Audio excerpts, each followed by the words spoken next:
पिछले क्लास में हम लोग प्रॉपर्टीज ऑफ चार्जेस के बारे में देखा था और ये सब प्रॉपर्टीज जैसे बताए थे additive property of charge, quantization of charge, conservation of charge, invariance of charge,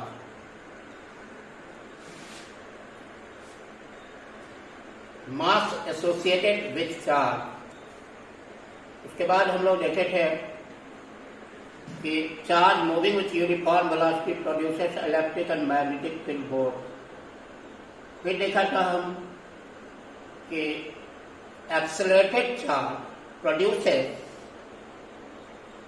electric field, magnetic field as well as electromagnetic wave। फिर देखा था कि like charges repel each other but unlike charges attract each other।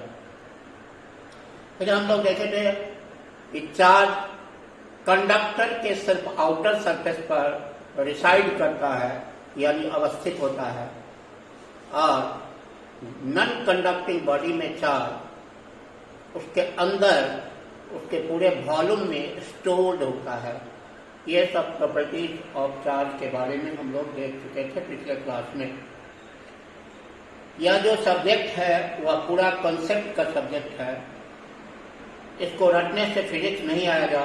Physics तभी आएगा जब concept बनेगा और इसलिए कंसेप्ट के साथ फिजिक्स करो, रटने से नहीं आएगा, रटाफिकेशन नहीं है।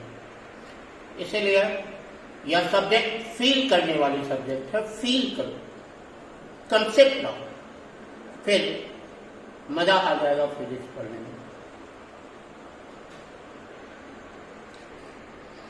अब हम लोग ये देखेंगे कि चार्ज ऑब्जेक्ट पर किस तरह से आता है, क्या मेथड है चार्ज करने का। तो चार्जिंग का 3 मेथड है। एक मेथड होता है चार्जिंग बाय फ्रिक्शन, जिसे हम यहां लिखे हैं। दूसरा मेथड होता है चार्जिंग बाय कंडक्शन और तीसरा मेथड होता है चार्जिंग बाय इंडक्शन। तो अभी हम लोग चार्जिंग बाय फ्रिक्शन को देखेंगे।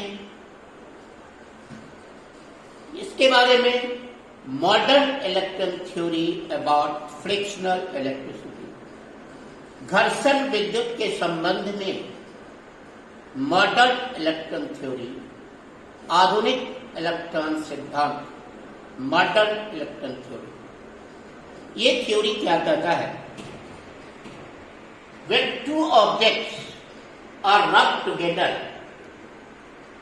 then some of the electrons in the outermost orbit of the atom of one object, that is valence electrons or free electrons, are transferred to the outermost orbit of the atom of another object. So first body loses electrons and second body gains electrons। अब ये सवाल उठता है कि outer most orbit से ही electron क्यों निकला? क्योंकि आउटर मोस्ट ऑर्बिट में जो इलेक्ट्रॉन है वह न्यूक्लियस के साथ कमजोर फोर्स से बाउंड है। क्योंकि न्यूक्लियस से जितना ज्यादा दूरी पर इलेक्ट्रॉन होगा उसके बीच इलेक्ट्रोस्टैटिक फोर्स उतना ही कमजोर होगा, जिसको हम लोग आगे के लेक्चर में देखेंगे। Coulomb's law of electrostatic force, such as F equal to K Q1 Q2 by R square। इसलिए R जितना ज्यादा होगा फोर्स उतना ही कमजोर होगा। इसलिए आउटर मोस्ट ऑर्बिट का जो इलेक्ट्रॉन है वह न्यूक्लियस से ज्यादा डिस्टेंस पर है, इसलिए इस पर फोर्स कमजोर होगा और ये थोड़ी सी एनर्जी मिलने पर यह आसानी से निकल जाएगा। इसलिए आउटर मोस्ट ऑर्बिट, एक ऑब्जेक्ट के आउटर मोस्ट ऑर्बिट से इलेक्ट्रॉन निकलकर दूसरे ऑब्जेक्ट के एटम के आउटर मोस्ट ऑर्बिट में जाता है। अब the first body which loses electron becomes positively charged, and the second body which gains electron becomes negatively charged. That is why when two objects are rubbed together, then one body becomes positively charged and the second body becomes negatively charged, equal in amount, nature opposite. This theory explains almost all the simple and modern facts. यह जो theory है वह सारे simple साधारण बातों को भी explain करता है और सभी मॉडर्न बातों को भी, आधुनिक बातों को भी एक्सप्लेन करता है। इसीलिए so this theory was universally accepted. इसलिए इस थ्योरी को पूरे यूनिवर्स में, पूरे ब्रह्मांड में, पूरे विश्व में एक्सेप्ट कर लिया गया है।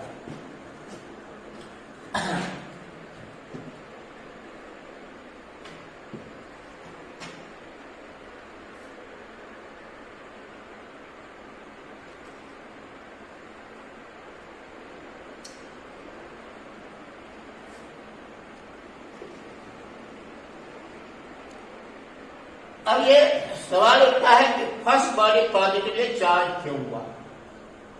क्योंकि इसमें से एटम जो होता है तो वह इलेक्ट्रिकली न्यूट्रल होता है। इसलिए शुरू में जितना इसमें इलेक्ट्रॉन था उतना ही प्रोटॉन था। इसलिए इलेक्ट्रॉन का चार्ज और प्रोटॉन का चार्ज एक दूसरे को न्यूट्रलाइज कर देता है। दूसरे में भी रबिंग करने के पहले जितना इलेक्ट्रॉन था उतना ही प्रोटॉन था, इसीलिए यह इलेक्ट्रिकली न्यूट्रल था।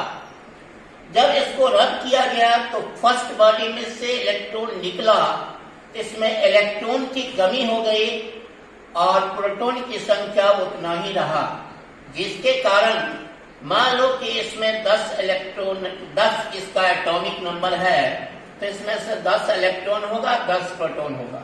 इसलिए 10 इलेक्ट्रॉन में से अगर 2 इलेक्ट्रॉन निकल जाएगा तो इसमें इलेक्ट्रॉन की संख्या बच जाएगी 8 और प्रोटॉन की संख्या 10। इसलिए 4Q equal to -8E plus 10E and therefore Q equal to +2E। मान लो सेकेंड बॉडी का जो एटम है उसका एटॉमिक नंबर है 12, तो इसमें 12 इलेक्ट्रॉन था, 12 प्रोटॉन था रबिंग करने के पहले। लेकिन जब इसे रब किया गया तो इसमें इलेक्ट्रॉन की संख्या 2 बढ़ गई, तो इलेक्ट्रॉन की संख्या हो गया 14 और प्रोटॉन की संख्या बच गया 12। इसलिए two charge on electron is equal charge on the second object is equal to plus 12E minus 14E। इसलिए therefore Q equal to -2E। यही कारण है कि फर्स्ट ऑब्जेक्ट पॉजिटिवली, जो इलेक्ट्रॉन लूज करता है वह पॉजिटिवली चार्ज हो जाता है और जो इलेक्ट्रॉन गेन करता है वह निगेटिवली चार्ज हो जाता है।